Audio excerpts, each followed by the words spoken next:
եկեք դեմագոգիա չանենք, երեսպաշտություն չանենք եւ ասենք, որ չի հաջողվել միայն այն, որ այն նույնիսկ այն հոգեվորականները, այն սրբազանները, որոնց կյանքն է փրկել վեհապարը, կյանքը ուղիղ իմաստով, ֆիզիկական իմաստով կյանքն է փրկել վեհապարը, որոնց տարբեր, որը վատ է արել, հանցագործություններն է պարտակել, վատ է արել վեհապար, որ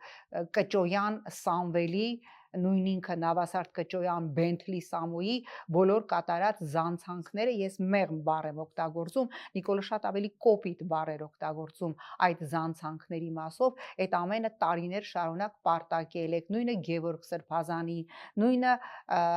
Մերձբալթյան թեմի առաջնորդի Վարզգեն Միրզախանյանի, հիմա այդ բոլորը դուրս եկան ձեր դեմ, այո Նիկոլին հաջողվեց այդ տիրադավների միջոցով պարակտել եկեղեցին, գլոբալ առումով պարզ է, իրեն չի հաջողվելու հաղթել հայ առաքելական եկեղեցուն, բայց այն, որ Նիկոլը եղավ են լակմուսի թուղթը ցավոք սրտի եւ դա մենք պիտի ունենանք խիզախություն խոստովանելու, որ բացահայտեց, որ մեր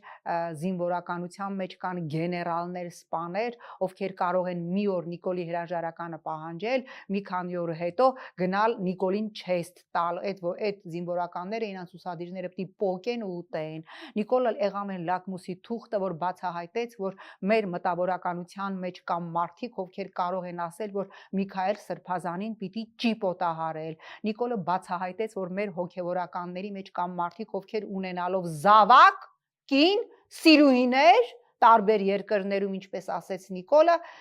վեհապարին իրավունք պիտի վերապահեն մեղադրել կուսակրոնությունը խախտելու մեջ